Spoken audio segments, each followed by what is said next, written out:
안녕하세요. 삶의 지혜를 나누는 시간입니다. 혹시 내일부터 진짜 달라져야지 하고 굳게 다짐했다가 결국 작심삼일로 끝나버린 경험 다들 한 번쯤은 있으시죠? 더 나은 리더가 되고 싶고, 더 좋은 습관을 만들고 싶고, 내 삶의 어떤 부분을 바꾸고 싶다는 열망은 간절한데, 우리는 번번이 실패의 쓴맛을 보게 되는 걸까요? 이것은 단순히 의지력의 문제가 아닐지도 모릅니다. 오늘 우리는 바로 그 반복되는 좌절의 고리를 끊고 지속적인 변화를 이끌어내는 근원적인 힘에 대해 이야기 나누려 합니다. 이 이야기가 여러분의 마음에 깊은 울림을 준다면 하나님의 은혜를 나누는 마음으로 주변의 소중한 분들과 함께 들어주시고 구독과 좋아요를 통해 저희와 계속 동행해 주시면 감사하겠습니다. 여러분의 삶에 늘 하나님의 평안이 가득하기를 기도합니다. 자, 그럼 이제 시작하겠습니다. 인생에서 변화가 필요하다는 것을 알면서도 또 간절히 변화를 원하면서도 실제로 변하지 못하는 것만큼 우리를 좌절시키는 일도 없을 겁니다. 저 역시 수없이 많은 변화를 시도했지만 번번이 실패라는 단단한 벽에 부딪히곤 했습니다. 한 가지 예를 들어볼까요? 저는 제 식습관이 건강하지 않다는 것을 잘 알고 있었습니다. 그래서 더 나아지기 위해 반복적으로 식단 조절을 시도했죠. 아침에 일어나면 오늘부터는 무조건 건강한 음식만 먹겠다고 굳게 약속합니다. 그리고 낮 동안에는 그 약속을 아주 잘 지켜냅니다. 하지만 저녁이 되면 저의 동기부여는 시들해지고 의지력은 바닥을 드러냅니다. 결국 건강하게 보낸 하루의 끝은 잠자리에 들기 전 나에게 주는 작은 보상이라는 이름 아래 브라우니 한 조각, 짭짤한 과자, 그리고 아이스크림 한 통으로 마무리되곤 했습니다.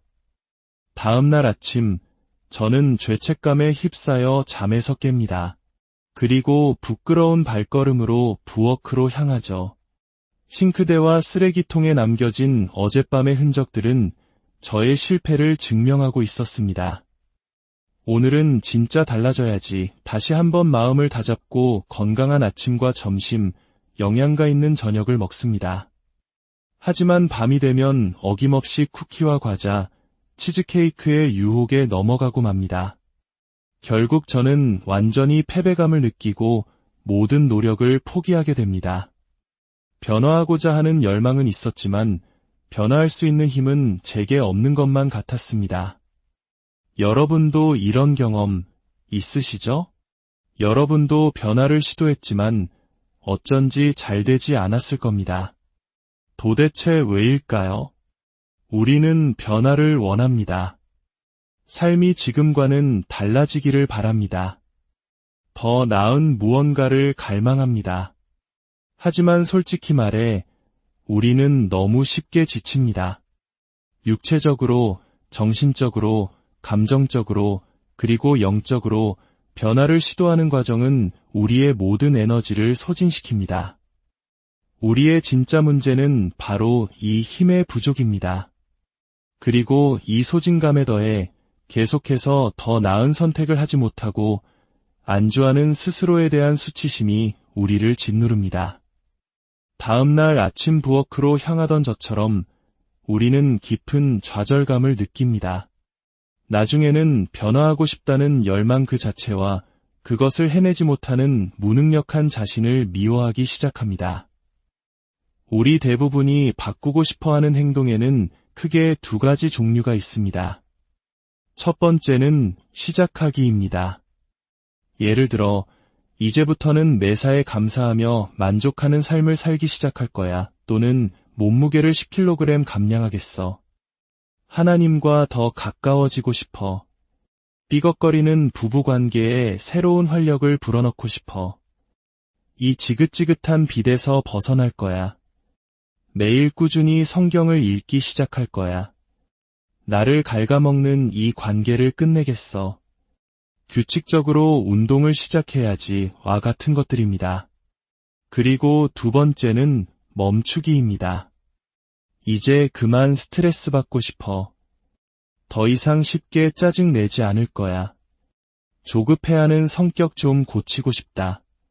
지각하는 습관 좀 제발 멈추자. 과식하는 거 이제 그만. 술 좀 적당히 마셔야지. 미루는 습관, 이제 정말 끝내야 해. 부정적인 생각 좀 그만하고 싶다.와 같은 결심들이죠. 제가 방금 나열한 목록에 당신의 고민이 있든 없든 당신은 자신의 문제가 무엇인지 정확히 알고 있을 겁니다. 몇 년 동안이나 그것을 바꾸고 싶어 했지만 아직까지 명쾌한 해결책을 찾지 못했죠. 혹시 일기를 쓰신다면 몇 년 전에 쓴 내용을 들춰보세요. 아마 오늘 쓰고 있는 내용과 별반 다르지 않다는 사실에 놀랄지도 모릅니다. 어쩌면 오랫동안 상담을 받아왔을 수도 있습니다. 하지만 처음 기대했던 만큼의 진전이 없다고 느끼고 있을지도 모르죠. 여전히 똑같은 문제로 씨름하며 그토록 바라던 변화가 언젠가 찾아오기만을 막연히 기다리고 있습니다. 이 모든 것을 더욱 고통스럽게 만드는 것은 당신이 아무것도 하지 않고 가만히 있었던 게 아니라는 사실입니다. 당신은 정말로 열심히 노력했습니다.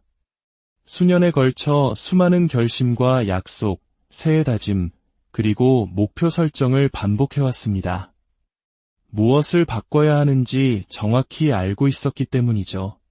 하지만 지금까지 그 어떤 방법도 효과가 없었습니다. 그리고 당신은 아마 그런 자기 자신을 미워하고 있을 겁니다. 솔직히 부끄러운 일이죠. 그리고 깊은 후회를 남깁니다. 변화를 시도했다가 실패할 때마다 당신은 스스로에 대해 더욱 나쁘게 생각하게 됩니다. 거울을 보며 난 정말 한심해라고 되뇌죠. 그러다 겨우 마음을 추스르고 불편하지만 익숙해져 버린 예전의 삶으로 돌아갑니다. 그리고 얼마 지나지 않아 또다시 자신의 문제에 신물이 나서 변화를 결심합니다. 그리고 결국 또다시 실패합니다. 이번에는 단순히 자신에게 화가 나는 수준을 넘어섭니다. 깊은 수치심을 느끼고 그 실패를 내면화하기 시작합니다. 나는 변화에 실패했다고 생각하는 대신 나는 실패자다. 내 인생은 실패작이야라고 생각하게 되는 것입니다. 자기 혐오와 수치심이 뒤섞인 독한 칵테일을 스스로에게 권하는 셈이죠. 여기 듣기 힘든 질문 하나를 던져보겠습니다. 만약 몇 년이 지난 후에도 당신이 지금과 똑같은 자리에 있다면 어떨까요? 여전히 변화를 원하지만 똑같은 행동을 반복하며 똑같은 삶을 살고 있다면 말입니다. 아무것도 변하지 않는다면 과연 무언가가 저절로 변할 수 있을까요? 비극적이게도 바로 이 지점에서 많은 사람들이 포기합니다. 그들은 스스로에게 이렇게 말합니다. 난 변할 수 없어. 그냥 노력하는 걸 그만두자. 이게 그냥 내 본 모습이고 내 방식인가 봐. 그렇다면 이 모든 것이 당신이 변화할 수 없는 사람이라는 뜻일까요? 하나님께서 당신의 기도에 응답하지 않으신다는 뜻일까요? 남은 평생 동안 이 지긋지긋한 문제들에 갇혀 살아야 한다는 의미일까요? 절대 그렇지 않습니다. 당신은 변할 수 있습니다. 제가 약속합니다. 더 중요한 것은 하나님께서 당신을 위한 변화가 가능하다고 약속하셨다는 사실입니다. 하지만 변화가 쉽게 오지 않는 데에는 분명한 이유가 있습니다. 나쁜 소식은 우리가 지속적인 변화를 경험하지 못하는 이유는 우리가 잘못된 방식으로 변화를 시도하기 때문이라는 것입니다. 그리고 아주 좋은 소식은 우리가 이제부터 올바른 방식으로 변화하는 법을 함께 배우게 될 것이라는 점입니다. 우리는 가장 중요한 습관을 익힘으로써 변화의 힘에 다가갈 것입니다. 지속적인 변화를 경험하기 위한 첫 번째 원칙은 이것입니다. 무엇을 할 것인가가 아니라 나는 누구인가에 집중하십시오. 이사야서 43장 19절은 이렇게 말씀합니다. 보라, 내가 새 일을 행하리니 이제 나타낼 것이라. 너희가 그것을 알지 못하겠느냐. 반드시 내가 광야의 길을 사막의 강을 내리니. 자, 그렇다면 왜 우리는 지금과 같은 행동을 반복하는 걸까요? 당신이 진정으로 변화하고자 한다면 반드시 받아들여야 할 진리가 있습니다. 우리가 어떤 행동을 하는 이유는 우리 스스로를 어떤 사람이라고 생각하는지에 달려 있습니다. 이는 내가 왜 이런 행동을 한다고 생각하는가와는 다른 문제입니다. 당신은 아마 장단점을 따져보거나 무엇이 나를 행복하게 하는지 혹은 나와 내 가족에게 무엇이 최선인지를 고려하여 이성적으로 결정을 내린다고 생각할지 모릅니다. 하지만 그렇지 않습니다. 당신의 모든 행동은 당신이 스스로를 어떻게 생각하는지에 의해 결정됩니다. 한 가지 이야기를 들려드리겠습니다. 제가 아직 젊은 목사였고 우리 교회가 세워진 지 얼마 되지 않았을 때의 일입니다. 우리는 작고 낡은 사무실 건물을 임대하게 되었습니다. 주변 환경도 썩 좋지 않았고 모든 것이 볼품없었지만 차고에서 교회를 시작했던 우리에게는 그곳이 있다는 것만으로도 자랑스러웠습니다. 어느 평일 오후 동료인 로버트 목사님과 저는 사무실에서 각자의 업무를 보고 있었습니다. 그때 갑자기 수십 대의 차들이 굉음을 내며 우리 교회 주차장으로 몰려들기 시작했습니다. 처음에는 혹시 우리를 위한 깜짝 감사 파티인가 하는 엉뚱한 상상을 했지만 차에서 내리는 사람들을 보고는 그 생각이 틀렸다는 것을 바로 알 수 있었습니다. 차에서 쏟아져 나온 사람들은 모두 10대들이었습니다. 그들은 둥글게 원을 만들었고 그 중심에 있던 두 남학생이 셔츠를 벗기 시작했습니다. 아, 싸움이었습니다. 알고 보니 우리 교회 주차장은 그 지역 고등학생들이 방과 후에 싸움 약속을 잡는 지정 장소였던 겁니다. 솔직히 말해 목사이기 이전에 젊은 남자였던 저희는 그 싸움을 보고 싶었습니다. 따분한 서류 작업보다 훨씬 흥미진진하게 느껴졌죠. 그래서 우리는 싸움이다, 싸움이라고 외치며 사무실 문을 박차고 나갔습니다. 하지만 주차장에 도착했을 때 우리는 서로를 쳐다보며 그럴 수 없다는 것을 깨달았습니다. 우리는 그 싸움을 구경할 수 없었습니다. 왜냐하면 우리가 누구인지 때문이었습니다. 우리는 그리스도인이었고 목사였으며 평화를 만드는 사람들이었습니다.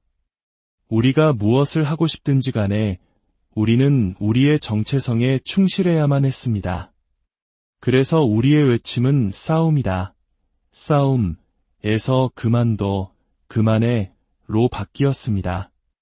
우리가 어떤 행동을 하는 이유는 우리 스스로를 어떤 사람이라고 생각하는지에 달려 있습니다. 성경 잠언 23장 7절은 이렇게 말씀합니다.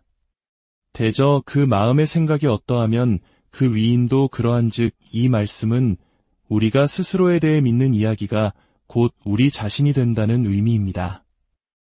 거의 동일한 환경을 경험한 두 사람이라도 전혀 다른 자아 정체성을 가질 수 있습니다. 예를 들어 힘든 일을 많이 겪은 한 사람은 나는 희생자야, 나쁜 일은 항상 나에게만 일어나 라는 이야기를 스스로에게 들려줄 수 있습니다. 반면 다른 한 사람은 나는 극복하는 사람이야, 인생이 어떤 시련을 던져도 나는 이겨내고 계속 앞으로 나아갈 거야 라는 다른 정체성을 가지고 살아갈 수 있습니다. 성경은 말합니다. 그 마음의 생각이 어떠하면 그 사람도 그러하다고. 심리학과 사회과학에서도 이 진리를 반복적으로 확인해주고 있습니다. 스탠포드 대학의 제임스 마치 교수는 이를 의사결정의 정체성 모델이라고 불렀습니다.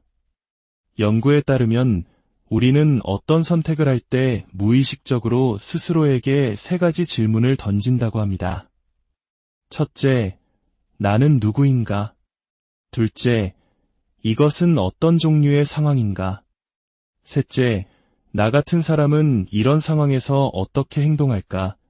당신의 정체성은 당신이 결정을 내리는 주된 이유입니다. 이것이 바로 행동을 바꾸려는 시도가 번번이 실패하는 이유입니다. 우리는 무엇을 할 것인가를 바꾸려고 하지만 나는 누구인가에 대한 생각은 바꾸지 않기 때문입니다.